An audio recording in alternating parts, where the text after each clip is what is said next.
Hello, I'm Avi Lewis, and we're back on the map. Tomorrow, Venezuelan President Hugo Chavez heads off on one of his anti-imperialist package tours, stopping in Russia, ending in Iran. You just know the U.S. media will have yet another field day with the new axis of oil. 3 leaders living on a steady diet of high petroleum prices and anti-Americanism. Tomorrow night, we'll take a closer look at Mahmoud Ahmadinejad and the state of Iran's democracy movement. But now, let's sample the hype and hysteria surrounding Hugo Chavez. The portrait of Chavez in the U.S. media has not exactly been nuanced. People here say the Chavez government has gone too far. Fascism. Venezuela's anti-American president, Hugo Chavez, is apparently trying to turn his country into a one-party dictatorship.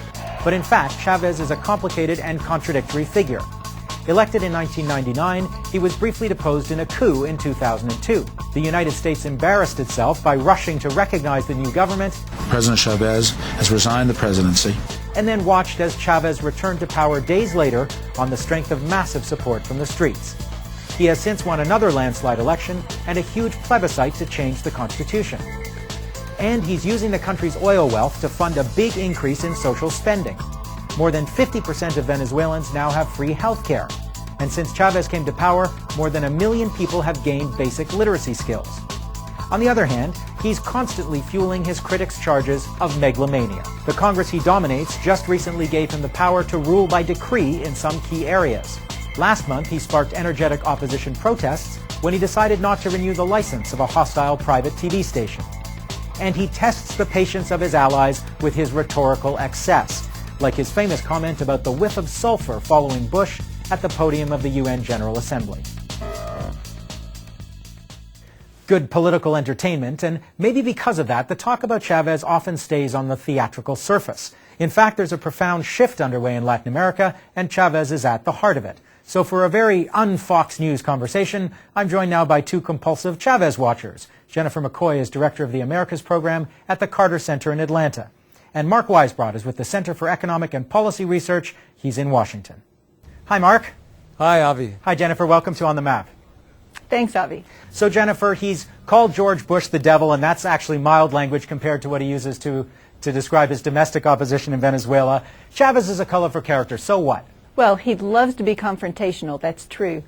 But it does matter because, 1, he has alienated people because of it.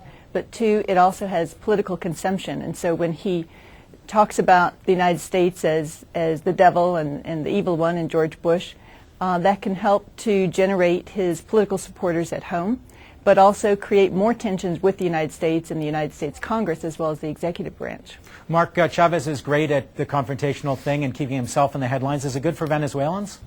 I think you have to keep in mind that the reason he says these things is because the United States supported a military coup against his government in April of 2002 and was involved in various ways, and also has supported various efforts to destabilize and delegitimize and otherwise get rid of his government since then. Chavez asked for and received from his Congress the power to rule by decree for 18 months. How are we to read that? It was played in the United States as another totalitarian move. What makes me uncomfortable is that it concentrates power to an extraordinary degree in the president, in one man, in terms of the range of things that he can decree power on, and including he's now introducing constitutional reforms. It isn't really a big transfer of power or authority. What it is it enables him to get some things done faster. My guess is that that's why he did it, because sometimes the legislative process is cumbersome. Let's talk about the decision not to review the license of RCTV. Cable news was wallpapered with anti-Chavez protests in the United States.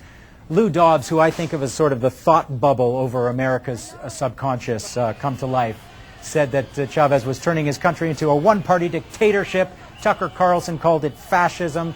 Jennifer, what do you call it when he refuses to renew the license of a private TV station?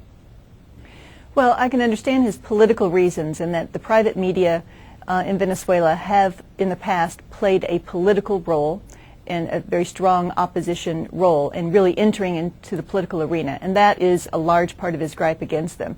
However, Venezuela needs plurality of information. It needs a place for people, for different voices to be expressed. And so not renewing this concession removes one of the prime areas for people to express dissidence and a different opinion. Well, this is a good example of how the media reporting was quite ridiculous. This is a station that would not get a broadcast license, I think Jennifer will agree with me, anywhere in the world. They participated in the military coup. And I was there in 2002 when they were calling on people to come out in the streets and topple the government again as part of an oil strike. So I don't really see why. Let's talk about the real issue in terms of evaluating the long-term impact of Chavez in Venezuela. Here are a couple of stats. Last year, the state oil company spent more than $3.7 billion on social, agricultural, and housing programs. Half the population now has free health care. There's a hugely popular program of subsidized food. It sounds like, when you look at the actual data, that Chavez is redistributing the oil wealth of the country to the poor. The question is that true? Is it, and is it sustainable over the long term? Well, this is the big question. It's very hard to get statistics. The statistics are debated as well, and so it's hard to know exactly. Certainly, those stats were all taken from the BBC and Bloomberg News, by the way, which I didn't think were really Chavista outlets. Definitely.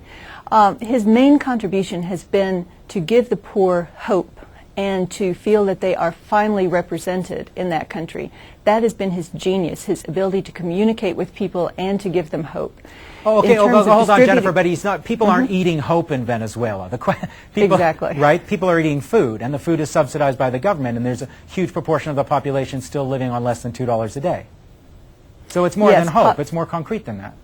Yes, but the amazing thing is that he had maintained support even while not delivering to the people. It's really been in the last 2 to 3 years with the oil boom that he's been able to begin to really distribute these programs. There's one last thing I need to touch on. At the end of this week, we'll see new pictures of Chavez in Iran embracing his buddy Mahmoud Ahmadinejad, the president, in their 5th highly public meeting in 1 year. Mark, you're a defender of Chavez and his economic record. How do you actually feel when you see pictures of him embracing another anti-imperialist, but also a man at the head of an enormously repressive regime? In terms of his relationship with Ahmadinejad, clearly that's considered a problem here in the United States and in terms of U.S. Politics. But, the United States and most other countries have friendly relations with all kinds of governments. And so I don't really see why this should be a major issue. It's not like he's propping up the Iranian government. Jennifer, last word.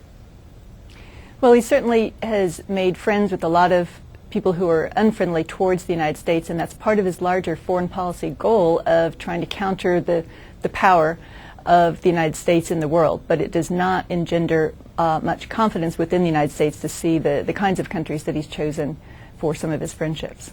Jennifer, Mark, thanks for being on the map. Thank you, Thank Avi. you. After the break, from anti-Chavez chauvinism to lefty Latin envy, the hype, rhetoric, and reality of Latin America's new politics.